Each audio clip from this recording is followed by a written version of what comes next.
నిలువబెట్టి నీవే ప్రభావ ఇక ముందుకు నడిపించుకుని యేసు నామములో అడిగి వేడుకుంటున్నాం పరలోక తండ్రి ఆమేన్. ఇక్కడ మనం ఈ యొక్క మన చదవబడిన వాక్య పాఠాలను ఒకసారి మనం గమనించుకుంటే కనుక ఆ సన్నివేశంలో ముగ్గురు వ్యక్తులు ఉన్నారు మనకి. ముఖ్యంగా యేసు ప్రభు గారు శిలువ మీద ఉన్నారు, కింద యేసు ఒక తల్లి అయిన మరియమ్మ గారు ఉన్నారు, మూడో వ్యక్తిగా యోహాను గారు మనకు కనబడుతున్నారు. నాకు యేసు ప్రభు గారి గురించి ఏ ప్రశ్న లేదు, మరియమ్మ గారి గురించి ఏ ప్రశ్న లేదు. తల్లి కొడుకులు వాళ్ళ బంధం వాళ్ళ కుటుంబ సమస్య అది వేరే. నాకు ముఖ్యంగా అక్కడ బాగా ఎక్కువగా ప్రశ్నగా అనిపించింది ఏ విషయం ఏంటంటే కనుక యోహాను గారు ఇప్పుడు యేసుప్రభు గారు చనిపోతూ తన యొక్క స్థానాన్ని వేరొక వ్యక్తికి బదిలీ చేస్తున్నారు. మీరు అది చాలా గమనించుకోవాలి. ఇంతకాలం బట్టి చాలా వాక్యాలు వినేస్తున్నారు. యేసుప్రభు గారు ఆదరణ చూపించారు, అది ఓకే. ఆయనకు ఒక బాధ్యత ఉన్నారు, బాధ్యతలు ఆయన నిర్వర్తించుకోవాలి, అది కూడా ఓకే. ఈ విషయాల గురించి నేను మాట్లాడదలుచుకోవట్లేదు. కానీ ఆయన ఎన్నుకోవడానికి గల కారణం, యోహాను గారిని ఎన్నుకోవడానికి గల కారణం ఏంటంటే నాకు ఒక ప్రశ్న కింద అనిపించింది. యోహాను గారి జీవితంలో చూసుకుంటే యేసుప్రభు గారికి చాలా దగ్గరగా ఆ 3.5 సంవత్సరాలు కూడా యేసుప్రభు గారితో చాలా సన్నిహితంగా కూడా ఆయన సహవాసం చేసిన వ్యక్తి.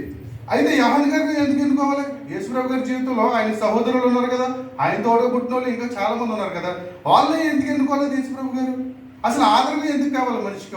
ఒక జీవితంలో ఆదరణ ఎందుకు కావాలి? ఆదికాండము 2వ అధ్యాయం 18వ వచనం ఒకసారి చదివి వినపడుతుందిగా కూర్చుని. మరియు దేవుడైన యెహోవా నరుడు ఒంటరిగా నుండుట మంచిది కాదు, వానికి సాటి అయిన సహాయమును వాని కొరకు చేయుదుననుకొనెను. దేవుడు ఈ విషయాన్ని మనం ఈ వాక్యాన్ని చదివినప్పుడు అలా అనుకుంటాం, భార్య భర్తల కోసం మాత్రమే రాశాడేమో దేవుడు ఈ వాక్యాన్ని అనుకుంటాం. అది తప్పది. ఈ వాక్యం ప్రతి ఒక్కరికి, ఒక వ్యక్తికి ఒక స్నేహితుడు అయ్యి ఉండొచ్చు, ఒక వ్యక్తికి ఒక తల్లి అయ్యి ఉండొచ్చు, ఒక వ్యక్తికి ఒక అన్నదమ్ములు అయ్యి ఉండొచ్చు.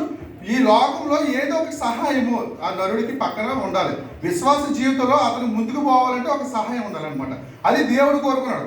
అట్లాంటిది ఈయన వెళ్ళిపోతూ ఆయన స్థానంలో ఈ తల్లి అయిన మరి గారికి యోహానుని ఇద్దామని అనుకోవడమే కాకుండా ఒకవేళ ఆయన తల్లిదండ్రులు, ఆయన కొడుకులు, అలాగే సహోదరులు చాలా మంది ఉన్నారు కాబట్టి వాళ్ళనే ఎందుకు ఇవ్వకూడదు? ఎందుకంటే వాళ్ళు విశ్వాస ప్రపంచంలో ఉన్నా కూడా యేసు ప్రభువుని నమ్మిన వాళ్ళు కాదు.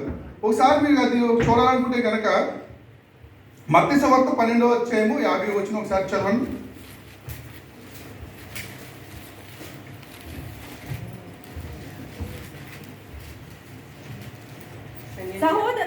తన శిష్యుల వైపు చెయ్యి చాపి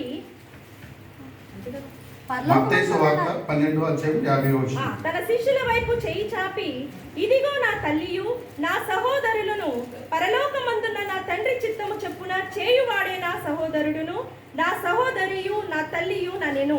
యేసుప్రభు గారు ఇక్కడ చాలా క్లియర్ గా చెప్తున్నారు. వాళ్ళ తల్లి గారు వాళ్ళ సహోదరులు ఇద్దరు కలిసి వచ్చారు ఆయన దగ్గరికి. ఇద్దరు కలిసి వచ్చినా కూడా యేసుప్రభు గారు చాలా క్లియర్ గా అక్కడ ఉన్న జనాంగాలకు చెప్తున్నారు, వీళ్ళ నా తల్లి కానీ సహోదరులు కాదు, నాకు ఎవరైతే దేవుని చిత్తాన్ని చేస్తూ, ఎవరైతే దేవుని మాట వింటూ, దేవుని వాక్యానికి తగినట్టుగా ఎవరైతే నడుచుకుంటారో వాళ్ళే నా తల్లిదండ్రులు, వాళ్ళే నా సహోదరులు, వాళ్ళే నాకు మిత్రులు అని చెప్తున్నారు. ఈ విధంగా చూసుకుంటే యోహాను గారు ఆయన చాలా సన్నిహితంగా ఉన్నారు. ఏ వాక్యాన్ని వినే వ్యక్తిగా ఉన్నాడో ఎప్పుడు కూడా ఆయన రొమ్మును ఆనుకుంటూ, ఆయన మాటలు వింటూ, ఆయన హృదయంలోని విషయాల్ని గ్రహించిన వ్యక్తిగా మనం ఇక్కడ యోహాను గారిని చూడొచ్చు అనమాట. అదే వ్యక్తిగా ఒకే రకంగా చూసుకుంటే కనుక యోహాను గారు ఇలా ఉన్నారు కదా, ఆయన మనస్తత్వం ఎలాంటిది? యోహాను గారికి యేసుప్రభు గారు ఒకసారి చూసి ఏమన్నారంటే ఉరుము కుమారులని పేర్లు పెట్టారు. జబదేయి కుమారులైన యాకోబు, యోహాను ఉరుము